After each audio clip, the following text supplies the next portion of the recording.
Haleluya, puji Tuhan, salam sejahtera dalam kasih Tuhan kita Yesus Kristus. Selamat berbahagia, kita berjumpa lagi dalam acara Rohani Suara Gembala, renungan firman yang singkat yang pasti memberkati kita semua. Saya berdoa firman ini datang kepada kita, menguatkan, menghidupkan, memberkati kita semua. Puji Tuhan, dalam nama Tuhan Yesus. Saya mengajak kita semua jemaat Tuhan melihat kebenaran firman Tuhan di dalam Matius pasalnya yang ke-7 ayat 24 sampai 27. Saya baca untuk kita semua. Demikianlah firman Tuhan, setiap orang yang mendengar perkataanku ini dan melakukannya, ia sama dengan orang yang bijaksana yang mendirikan rumahnya di atas batu. Kemudian turunlah hujan dan datanglah banjir, lalu angin melanda rumah itu, tetapi rumah itu tidak roboh sebab didirikan di atas dasar batu. Tetapi setiap orang yang mendengar perkataanku ini dan tidak melakukannya, ia sama dengan orang yang bodoh yang mendirikan rumahnya di atas pasir. Kemudian turunlah hujan dan datanglah banjir, lalu angin melanda rumah itu sehingga robohlah rumah itu dan hebatlah kerusakannya. Puji Tuhan.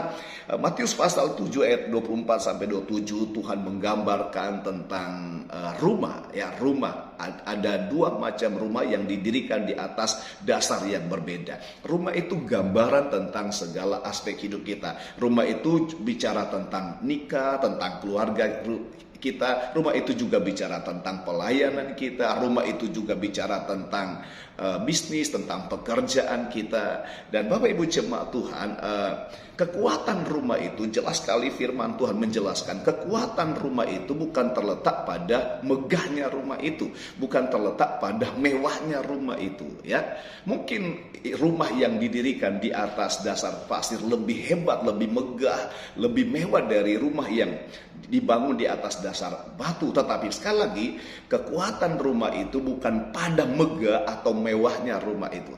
Dan jelas sekali firman Tuhan berkata, kekuatan rumah itu terletak pada dasar.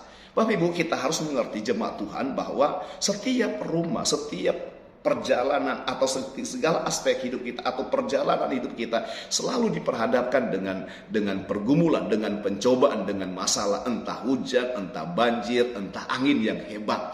Puji Tuhan. Tetapi luar biasa Tuhan menggambarkan dengan begitu jelas untuk supaya rumah itu kuat, rumah itu tidak roboh, rumah itu tidak hancur, rumah itu harus didirikan di atas dasar batu. Sebab jelas sekali firman Tuhan berkata, rumah yang didirikan di atas dasar pasir atau tanah, ketika datang hujan, ketika datang angin badai atau banjir yang hebat, maka rumah itu roboh dan hebatlah kerusakannya. Kalau Alkitab berkata kerusakannya hebat, benar-benar hebat kerusakannya. Kerusakan dalam nikah, kerusakan dalam pelayanan, kerusakan dalam bisnis, dalam pekerjaan, karena memang didirikan di atas dasar pasir atau dasar yang lemah.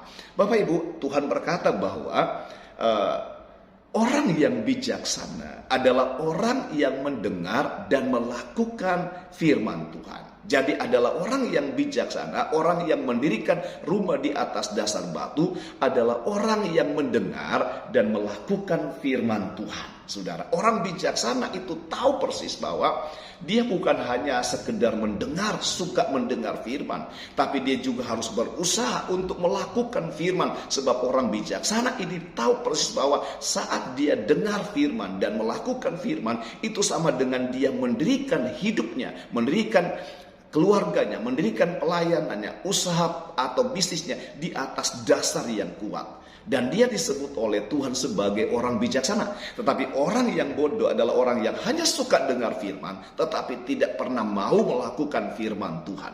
Memang Bapak Ibu jemaat Tuhan, melakukan firman Tuhan itu sebuah perjuangan. Seperti seorang menggali tanah yang cukup dalam untuk menaruh batu sebagai dasar untuk supaya di atas batu itu dibangunlah rumah. Saudara, harus ada usaha, ada perjuangan.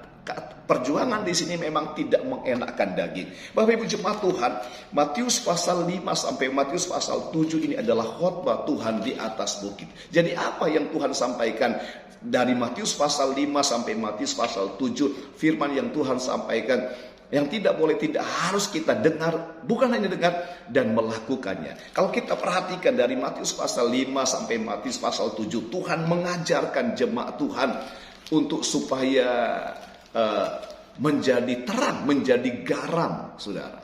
Kesimpulan dari khotbah Yesus di bukit dari Matius pasal 5 sampai Matius pasal 7, Tuhan mau setiap jemaat Tuhan menjadi garam, menjadi terang. Atau Tuhan mau bahwa perbuatan baik harus dirasakan oleh setiap orang.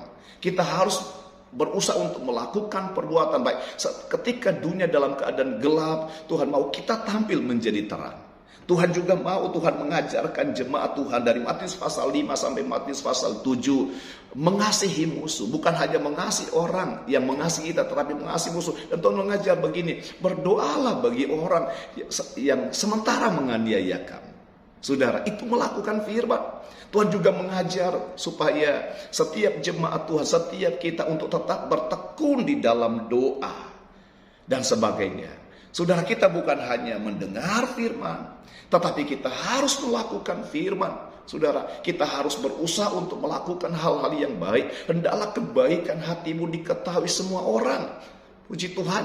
Dan kemudian Tuhan berkata, ketika ada orang yang membenci kamu, engkau harus mengasihi dia. Bahkan engkau berdoa bagi orang yang sementara menganiaya kamu, sementara menyakiti hatimu. Tuhan berkata, doakan mereka, bukan benci mereka. Memang tidak enak untuk daging berdoa bagi orang yang sementara menganiaya. Tapi itulah yang Tuhan mau. Lakukan firman, bertekun dalam doa, sabar di dalam kesesakan. Jangan pernah lepaskan kepercayaan kita kepada Tuhan dalam situasi apapun. Terus berdoa. Terus berdoa, itu yang Tuhan mau. Saudara, dalam Matius pasal 5 sampai Matius pasal 7 itu adalah kesimpulan dari setiap firman Tuhan. Terus berbuat baik, terus mengasihi orang, mengasihi musuh, dan terus berdoa. Jangan pernah berhenti berdoa, jangan pernah melepaskan kepercayaan kita kepada Tuhan. Itulah yang Tuhan mau untuk kita lakukan. Dan untuk melakukan itu seperti kita menggali tanah. Saudara, tanah itu gambaran tentang daging. Seperti kita menggali daging ini untuk meletakkan pribadi Yesus. Yesus itu adalah batu pencuru yang kuat. Supaya kemudian di atas batu itu, dasar yang kuat itu, kita mendirikan rumah. Kita mendirikan nikah kita, keluarga kita kuat, nikah kita kuat kalau ada di atas dasar batu. Itulah Yesus. Saudara, pelayanan kita begitu kuat ketika kita ada di atas dasar batu. Pelayanan itu ada di atas dasar batu, saudara. Usaha, bisnis, pekerjaan jemaat Tuhan akan begitu kuat, tak tergoncangkan dengan situasi, dengan persoalan apapun ketika ada di atas dasar batu. Luar biasa. Dengar dan lakukan firman. Itulah orang yang bijaksana. Bapak Ibu tahu bahwa ketika kita mendengar dan melakukan firman, firman itu bisa menjadikan dari tidak ada menjadi ada. Keluargamu diberkati, nikah kita diberkati, pelayanan kita diberkati, usaha bisnis kita diberkati. Dan ketika kita juga mendengar dan melakukan firman, bukan hanya memberkati keluarga kita, bukan hanya memberkati pelayanan dan kemudian usaha bisnis kita, tapi juga ketika kita lakukan firman, firman itu mempunyai kemampuan, kekuatan untuk melindungi keluarga kita, pelayanan kita, untuk membuat keluarga kita, pelayanan kita, dan pekerjaan kita, bisnis kita tetap kuat, tetap kokoh, tetap teguh, tak tergoncangkan, tak tergoyahkan dalam persoalan, dalam situasi apapun. Jadilah anak Tuhan yang bijaksana, yang suka dengar firman, juga suka melakukan firman Tuhan. Lakukan firman kita. Saya percaya kita mampu melakukan firman Tuhan. Asalkan kita menjadi bijaksana, kita tahu persis dengan melakukan firman Tuhan. Kita diberkati dalam segala hal, dan kita menjadi kokoh, menjadi kuat, tak tergoncangkan dalam situasi, dalam persoalan apapun. Puji Tuhan, kiranya firman Tuhan ini memberkati kita semua. Saya berdoa untuk jemaat Tuhan, untuk saudara-saudara dimanapun engkau berada, engkau semakin diberkati Tuhan. Engkau sehat, engkau kuat, engkau baik-baik saja di dalam Tuhan. Engkau diangkat Tuhan, semakin naik, bukan turun, menjadi kepala, bukan ekor. Apa yang engkau bekerjakan di dalam Tuhan, di buah Tuhan jadi berhasil. Puji Tuhan. Tuhan baik, Tuhan Yesus memberkati kita semua. Haleluya, puji Tuhan.